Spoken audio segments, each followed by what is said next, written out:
Welcome to the food edition of the Campus Edge. This week we'll be talking about food. I think we covered that when we said it was the food edition. You're right. And that is not the only time I'll be reminding our audience that this episode of the Campus Edge is all about food. Really? How many times are we going to be doing that? According to network guidelines, I need to say that this is our food special 7 more times. Wait, would that count? I guess you're right. 6 more times. Well, that's an interesting guideline. And what foods will we be talking about? We tried to use a wide array of delicacies for this show, ranging from various fast foods to even foreign treats. A lot of food is covered under foreign. You're right, and we'll be showing what all foreign entails and so much more. On the Campus Edge.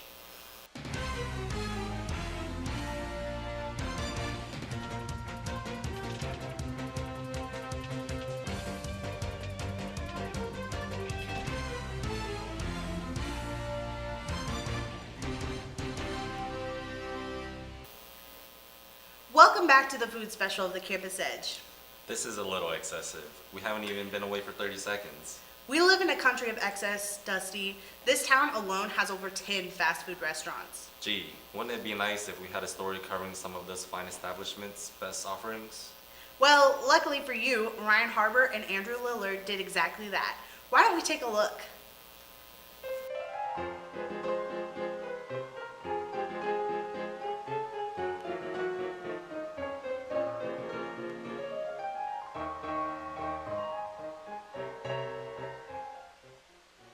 Here today on the Fast Food Critique, you have your host Andrew Lillard and my guest, Ryan Harbour.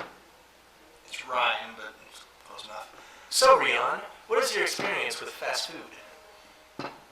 I eat it every day. I mean, look at me. That's good. Up first is the lovely Freddy's fries with free sauce. It's Freddy's fries, and it's fry sauce. I think you're wrong. It is Freddy's with free sauce on top of it. I buy it every day. Trust me, it's Freddy's fries. Well, we'll have differing opinions on this.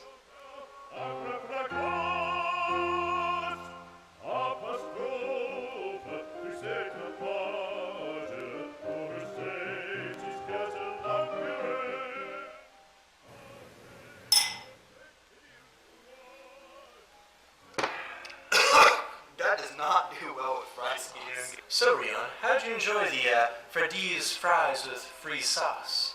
Well, the Freddy's fries with sauce. I eat it every day, so I'm gonna give it 7 out of 8 barking dogs. Alrighty then. And for my taste, I thought it was just a bit too salty for my taste, so I give it a 10 out of 10. Wrong way. Okay. So, Ryan, we finished the Freddy's Freeze with free sauce. Our next piece is the McDonald's McNuggets. Yeah, McNuggets. They're chicken nuggets. No, they are not. They are chicken McNuggets. Whatever you say. Let's just eat. We shall.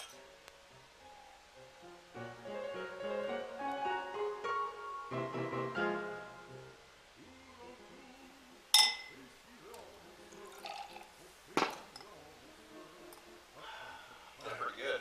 Really? What? Yeah. Good. Pretty good. I would give it Are a... you dining like you did the last one? Maybe? No. That was good. No, that was good. The last one I gave it was a 7 out of 8 whatevers.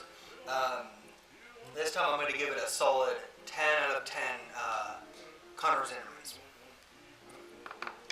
See, I thought the tangy barbecue sauce was just a little bit too tangy and a little bit too barbecue-y. Wrong. So I'm giving it a 12 out of 10.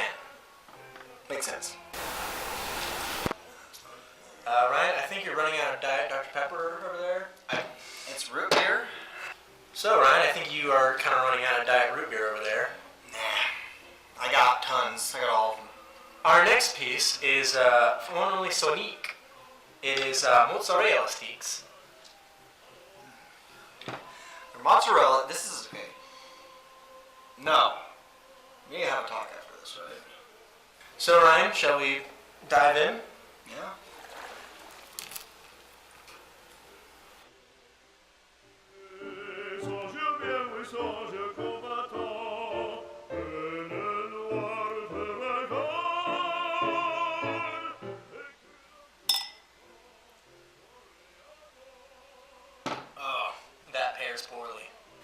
Mozzarella sticks, I would give 3.5 out of 78 chugs of root beer. Chugs of root beer? Okay. Something my better start chugging. Alright, you got 2 more to go. Come on, down the hatch. Let's go. I personally believe that the mozzarella sticks, the garnish was a bit too garnish. And so I'm going to give these 13 out of -4. All right. Is this wax drinkable? No. Oh. Stop. And our last dish is dessert. It's the king of burgers, apple pie. Burger, all right.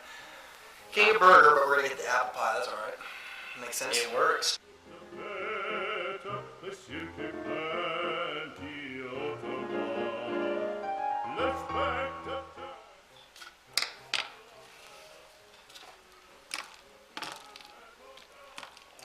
You're a child.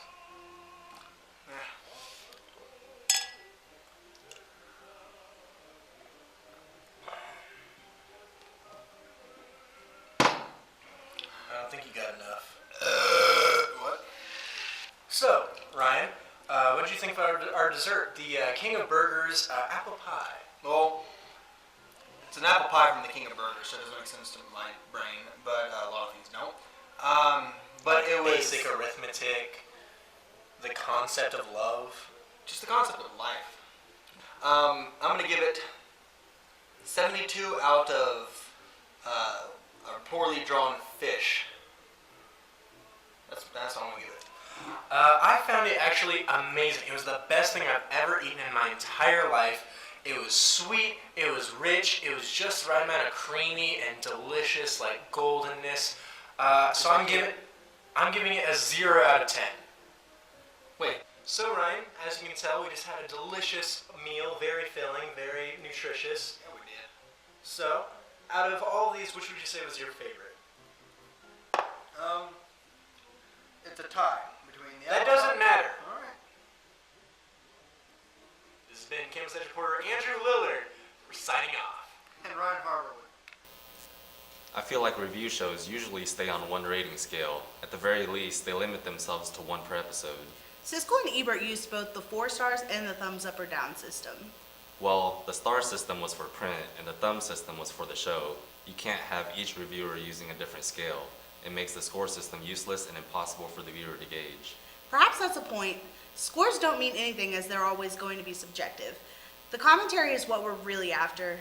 That's probably why Andrew's scores seemingly differed from his actual opinion. At this point, I think we've put more thought into it than what they did on their package. So what's the next package over again? Alright, yes, the food special. For this next installment in the biannual food special of the Campus Edge, we'll be taking a look at how to make ramen in a coffee maker. Ooh, that's my jam. Let's take a look. I'm Campus Edge reporter Emily Jordan, and today I'm going to show you how to cook using a coffee pot. Why a coffee pot, you might ask? Well, since the only kitchen appliance you can have in the dorms is a coffee pot, I thought giving Butler students some recipes to make would be beneficial.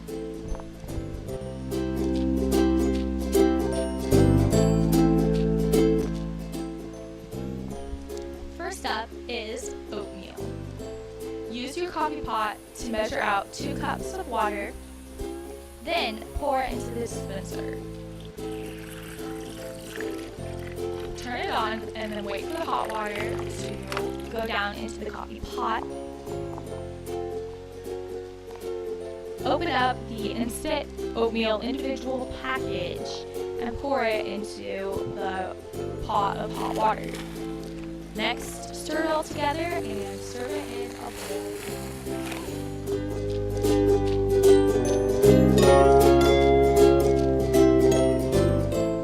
Another idea to make is mini quesadillas using tortillas and shredded cheese on the hot plate of the coffee pot.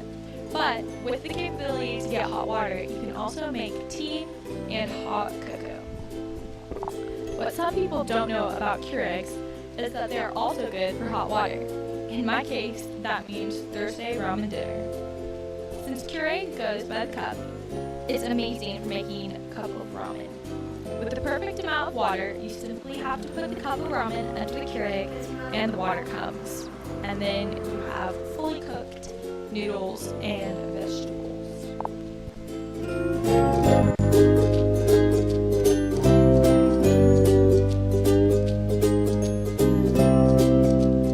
Hopefully, now you can survive a few meals you can make in your dorm, apartment, or villa.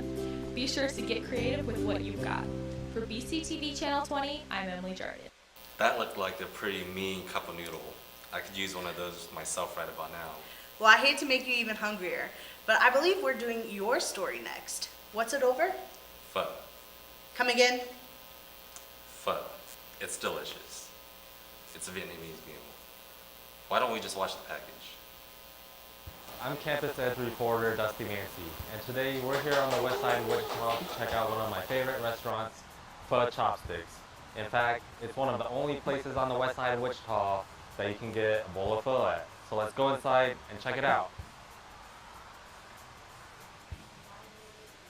Butler Chopsticks is a Vietnamese and Chinese restaurant. We've been here for about 6 years now, and it's all family owned and operated.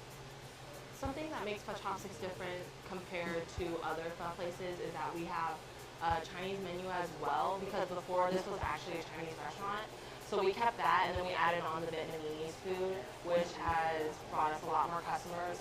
And another thing is that we're on the west side compared to having all the other pho restaurants on like the east side of Wichita, stuff like that. Our most popular dish is pho. It is a beef noodle soup, and it has rice noodles, and then you choose what kind of meats you want inside of it, and then there's like vegetables that come with it as well. Usually people use either sriracha, hoisin sauce, or like the vegetables that we give them on the side to season their pho. The vegetables on the side are the bean sprouts, the basil, and then there's limes and jalapenos as well. For the broth itself, it takes about 10 hours to make. We cut our own meat, so that's probably about another 2.5 hours. Our Chinese appetizer menu, we have our Vietnamese egg rolls, which we roll every week. We have our chicken wings. There are spring rolls. We have like the grilled pork sandwich, things like that. And then off of our Chinese appetizer menu, we have Chinese egg rolls. We have crab rangoons, there's dumplings. I believe that's it. Some dishes from our Chinese menu are like the fried rice, like lo mein, general chicken, beef and broccoli, items like that. Our Vietnamese menu, we have, as I said, like the grilled pork sandwich. We have like a pork chop plate. We have the Korean barbecue, which is the short rib, and then we have like pho, obviously, and then we have the vermicelli noodle bowl with the vegetables on the bottom and rice noodles and grilled pork. Our environment here, we like to keep it like a family base. Like when a lot of our customers walk in, most of them are regulars, we actually know them by their first name. So we'll call them by their first name, like, oh, hey, how are you? So that is probably what we would like to think as a special technique for us to, keep customers coming in. If you're ever on the west side of Wichita, come to Pho Chopsticks. I don't know about you, but all of this talk about food has got me really hungry. For BCTV Channel 20, I'm Dusty Mancy, signing off. Doesn't pho just look delicious? Why not look up your nearest pho restaurant while we go on this short commercial break? I dare you. I dare you to change the world. Yeah, you. Getting that college education. I dare you to be somebody important. Like be a teacher or a reality TV star. I dare you to stand up here. To call the shots. To be a role model. An inspiration. An innovator. To be a teacher. Think you can change my life? Make me excited about science like you. Have a career that really means something? Then do it. I dare you.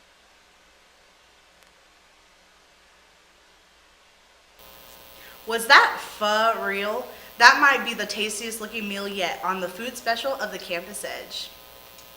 Anita, maybe you haven't been following the elaborate story arc behind the Campus Edge. Maybe you think you're better than watching our hard work. But we clearly banned food puns in the Cycle 12 finale. Whoa, Dusty, calm down. The show's just been going on so long that it's hard to keep track of all the threads. Is Tyler Santa clone still leading slaves at the North Pole? Did Dom's family ever forgive him for forgetting to buy Halloween candy? Well, as it so happens, yes, Tyler Santa clone is still running amok, and no, Dom's family never forgave him. None of that really matters though. What matters is Gannon Cornley's story on Coach Al's cheesesteak that will warm your stomach and your heart. This is Campus Edge reporter Gannon Cornley, and today we're going to look at a unique food brought to El Dorado. Today we're going to explore Coach Al's. Josh Hall. We opened up August 1st of 2016. We've always liked this location. It's an older building that's been in El Dorado for years and years and years. And, you know, this town is so fast food driven, but the quality of the fast food is just fast food. So we thought, what better way to implement, you know, freshness, quality, along with the speed of the fast food. And who better to name it after our local icon, Alan. I've known Alan for probably since I was probably in 7th grade, and he's just been an icon around town. He's associated with Butler, El Dorado, and you know, Al walking up and down the street, everybody knows him. You go to Butler, everybody knows Al, and so what better way to name it after him and call it Coach Al's? I've always wanted to do Philly cheesesteaks, and there's not a, you know, we're in the middle of Kansas, you know, there's nothing like that in this town. So I just wanted to offer something different than the hamburgers, the stuff like that, or the fast food stuff. So that's why we chose the Philly cheesesteak. The space that we have, you know, people want fast. So why not offer? You know, we do the call ahead, we do the pickup, and now we offer delivery. So it kind of takes care of all three of those things. And we've got places to sit outside when it is nice. But we are going to be implementing some stools inside the restaurant where we can seat, you know, 2 or 4 people at a time. We just want it to become, you know, a staple in this town, you know, with the college kids. You know, as far as, you know, college kids don't have a lot of money, you know, their income is very fixed. So, you know, you can walk out of here less than $10. And you can't do that hardly anymore going through fast food. Coach Allen. It's fun to be doing and everything. I like it. I like who God named it after me and everything. Yeah, it's my restaurant now and everything. We like it. Oh, it's nice to meet everybody and we talk to them and stuff. And talk to them and everything. I like the people around at home. And I'm working here for when we're opening. I have a long experience working in different restaurants, different kind of food. Here is sort of different because it's faster food and it's more people like more meat. That's because the people here in Dorado like Coach Al, you know, because a lot of people don't have a time for lunch, and in 5 minutes your food is ready here. Wow, that was delicious. I can definitely tell you from my experience that Philly cheesesteak was wonderful. Today we looked at Coach Al's. If you're ever looking for something to eat and fast food is really just not doing it for you, take a drive over to Coach Al's. It's great. Didn't that just look scrumptious? Indeed. All of the meals on the Campus Edge food special look incredibly tasty. But I'd argue none look quite as savory as Karen Garza's story on Don Brown's Taco Extravaganza. Why don't we see for ourselves? Alright, so recently me and Karen went to a restaurant here in Wichita called El Fogon, and they serve a specialty tacos al pastor. So the goal today is to recreate that to the best of our ability.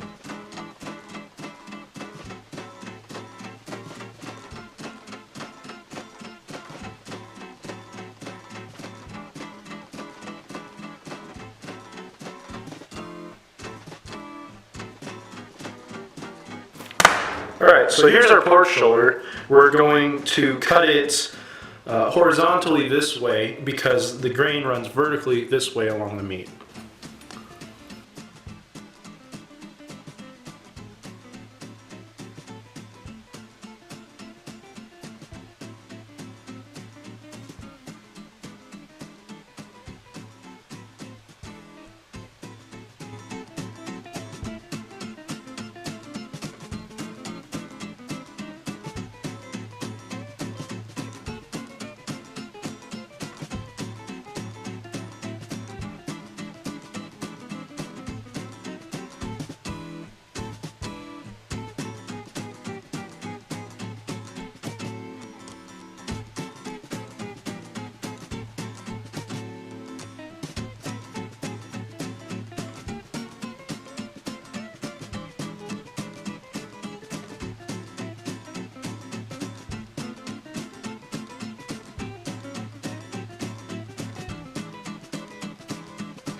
Okay, so now that we have our marinade done and our meat has been sitting overnight, what we're going to do is chop up our pineapple, and that way we can lay it on our cooking sheet to skewer the meat and layer it on. That way it'll cook. We have our skewer, which instead of a skewer, I have a chopstick that I've been soaking in water. We're going to cut some pineapple, lay a base, and then start layering the meat, and then top it off with the final bit of pineapple. That way it can go in the oven afterwards.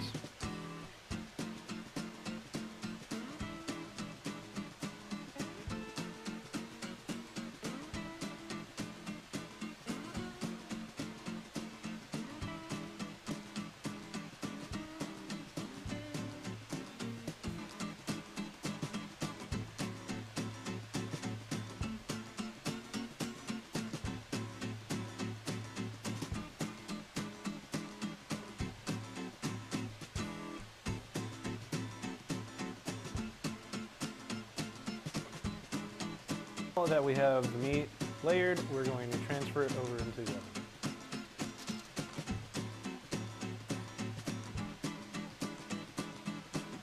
So now that the pastor is in the oven, it's going to stay in there at 375 for an hour and a half.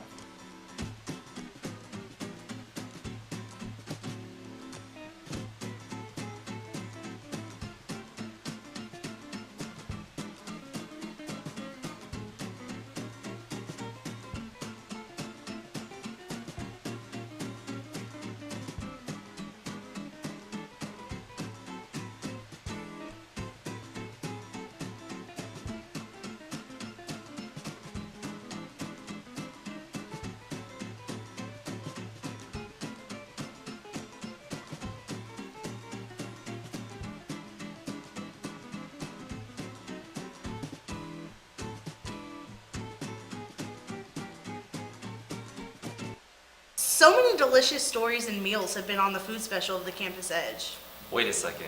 That's the 7th time you said food special since you said you needed to say 6 more food specials. And I just said it twice. Does that count? I'm not sure. I actually don't know what happens if we go over, and I must have lost count. Let's just continue on like nothing happened. Okay. And we have what? One more story left? What's it over? Some of the people in our programs experiences working in fast food, so why don't we check it out? There's a crew guide and the grill training tape. Why don't you have a look at the tape first, and I'll check back with you in a few minutes. All right.